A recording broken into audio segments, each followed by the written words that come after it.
Final thing on Ohio State before we move on here and get to our top 10, 25 or our top 10 for 2025.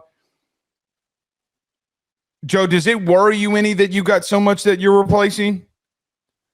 D-line, you're replacing coordinator, potentially replacing both coordinators, starting quarterback. I mean, a first-round receivers going into the – two backs going into the draft. It's a lot to replace, dude. Like I understand Ohio State just reloads, and I get all that point. But, man, come on. Like, that's a lot to replace.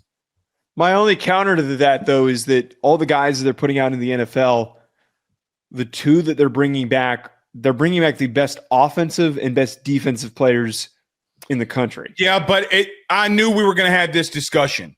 I'm with you. But when you're rolling into a first-time starter at quarterback that's seen no action, Joey's seen zero action. But he's getting to throw to Jeremiah Smith, so I don't get two Rudy Poos.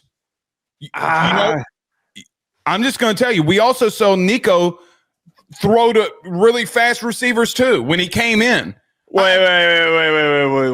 Hey, that is not a comparison. That's not a comparison. Have you seen enough of Julian Sayin that you're ready to put a stamp of approval that he can lead them to a playoff? But you can't compare Nico for the receivers that he was throwing to that were okay. They were fine. Fair, they very got the job fair. done. But he has Jeremiah Smith that he can lean on. Okay. I don't know, man. I really think so. You're replacing an entire defensive line, a first-round wide receiver, two running backs, offensive linemen. I don't give two Rudy Poos what you tell me. It's a lot to overcome. I understand that's a lot to overcome, and this kind of goes in line with the next segment that we're about to do. I understand that there's a lot that Ohio State has to replace. You know why I said it that way. I'm not going to sit here and pitch that I think Ohio State's winning a national title in 2025.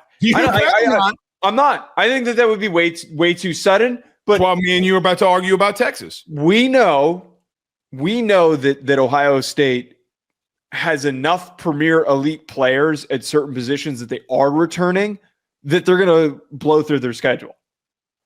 They're going to still be able to go minimum 10-2 next year because, again, they have the best offensive player and the best defensive player in the country. Who's the best offensive player and defensive player in the country this year? What do you mean, for 2025 or for 2020? Yeah, for 2024. Who was, you're saying? Yeah, who was the best offense and defensive player? Don't give me Travis Hunter for both. I'll give you Travis Hunter for one. Ashton Genty and Abdul Carter, probably. I think Jeremiah Smith and Caleb Downs are the two best players on offense on defense. I don't think it's a crazy take. I don't think it's a hot take.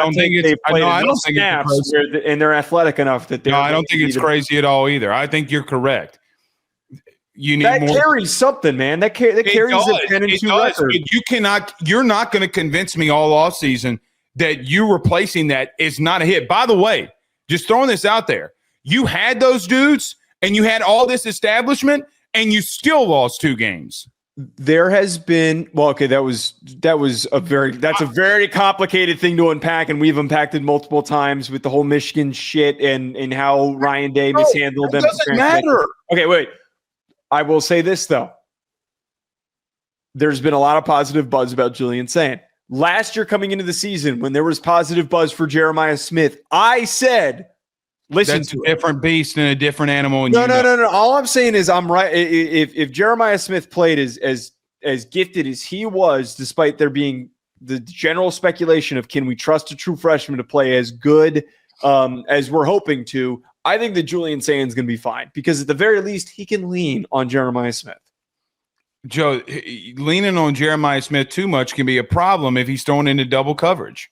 He's got Darnell Tate. Joe, I'm going to go ahead and tell you right now, as God is my witness, write this down and put it on your wall right now. I'm good. That on 126-25, every first-time starting quarterback makes crucial mistakes. I'm not asking them to go undefeated. I'm just saying 10-2, go to the playoff. Okay. I don't think it's an unreasonable I don't think that their schedule is crazy hard, too. It's not crazy hard. I mean, they could sleepwalk through most